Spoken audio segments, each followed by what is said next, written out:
Electric vehicles have been all the rage in the last few years, whether it's cars, trucks, motorcycles, bikes, skateboards, unicycles, and scooters. And I am particularly drawn to these last ones, the portable ones.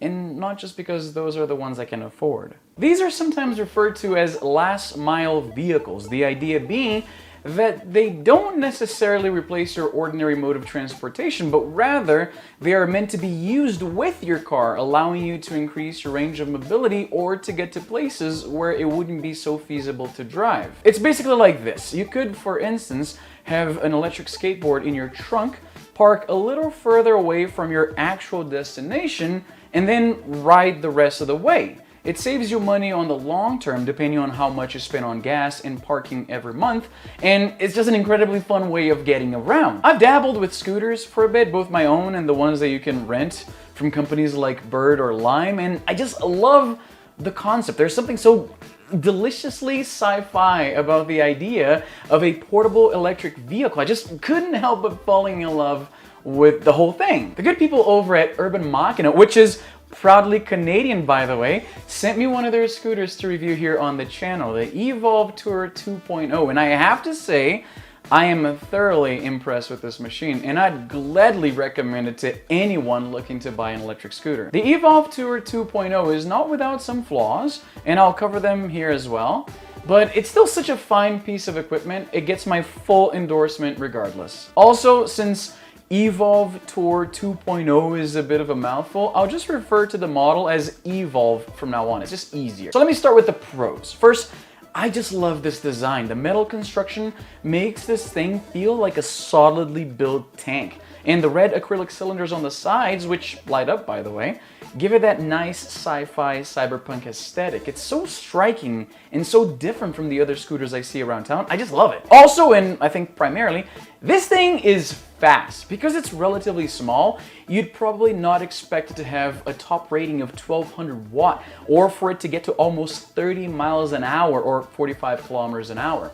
And its range is rated at around 25 miles or 40 kilometers. Do keep in mind, however, that these range estimates usually consider ideal riding circumstances. What I mean by that is that don't expect to go up a bunch of hills and still get to the next town over that happens to be 25 miles away. This thing has decent kick, and in fact, the very first time I throttled it on its lowest speed setting, I was a little scared. And I've been riding these things for a while. I just wasn't used to riding something that powerful. Which, by the way, though in the footage you see in this video, I'm not wearing any safety gear, please don't take that as endorsement of that habit.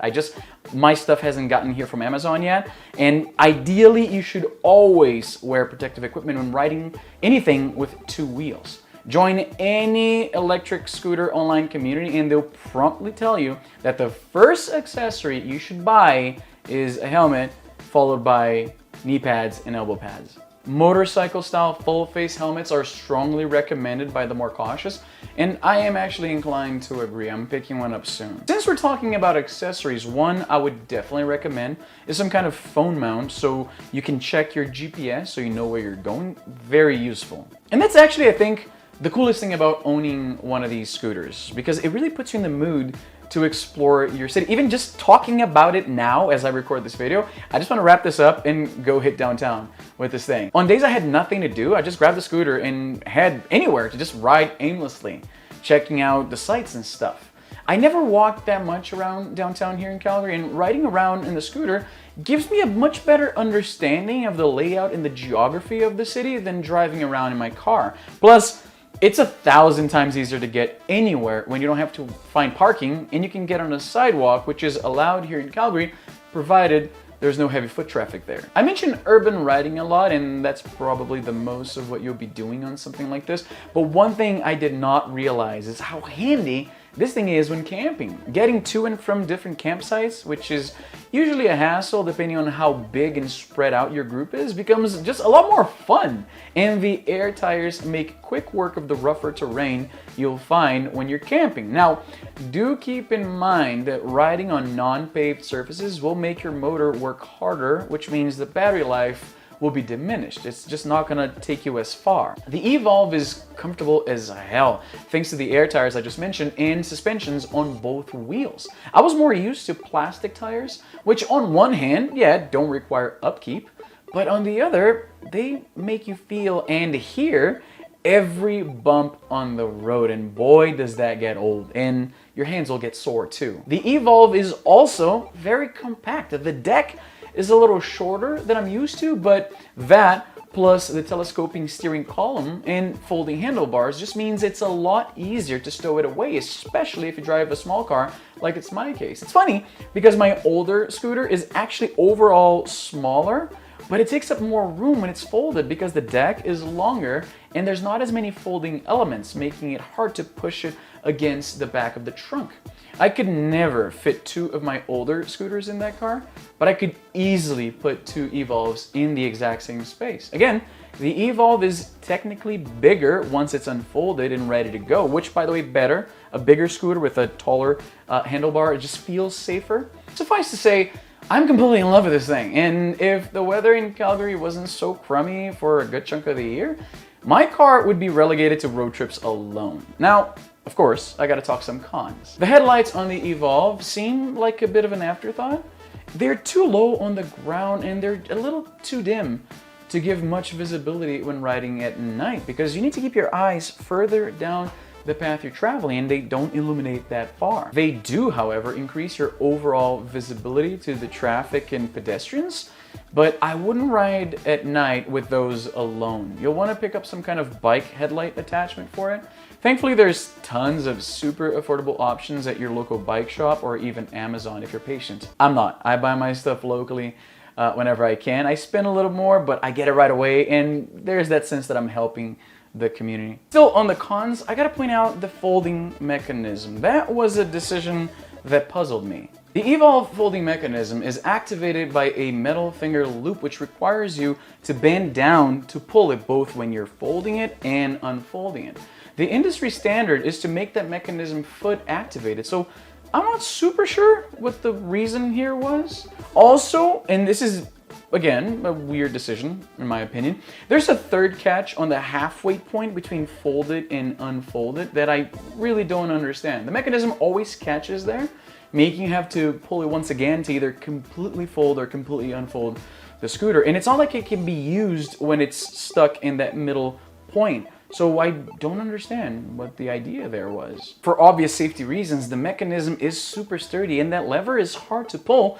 After all, you wouldn't want it coming undone on you randomly. But that just means folding and unfolding the EVOLV is not as smooth a transition as it could have been, what with having to bend down and, it's pretty hard. So, a bit of a hassle. Every single time the latch catches on that middle notch, I have to wonder what the rationale behind it is. And of course, the price. It goes for around $1,100 US or 1,500 Canadian dollars. So it's not the cheapest option out there, but trust the guy who's ridden a lot of cheap scooters. The EVOLV is seriously worth it. Like many hobbies, riding electric scooters is the kind of thing where it really pays off to save a little just to buy something that's really worthwhile. It's one of those things you don't want to cheap out on, like a tattoo. The difference between riding a cheap electric scooter and something more premium like the EVOLV is absolutely night and day. In fact, I had a flat tire on the EVOLV about a week after riding because I was really putting it through the paces, and I had to contact Machina for a replacement tube, which, by the way, I get that they have awesome reviews on Google, and I see why, because these guys are prompt and they're super polite. I love working with them. So for that week and a half that I didn't have it because I had to wait for it to be shipped from Vancouver to Calgary, then I had to take it into the shop to get it replaced because I'm not electric scooter savvy like that. So I had to use my older scooter for, for a little while for commuting and things like that. And boy, going back from something premium like the EVOLV to the cheap one I have, I was counting the days to get the EVOLV back. If I only had my older scooter and I rode the EVOLV for just the day, I would be putting my old one on Facebook Marketplace or something like that, probably the same day,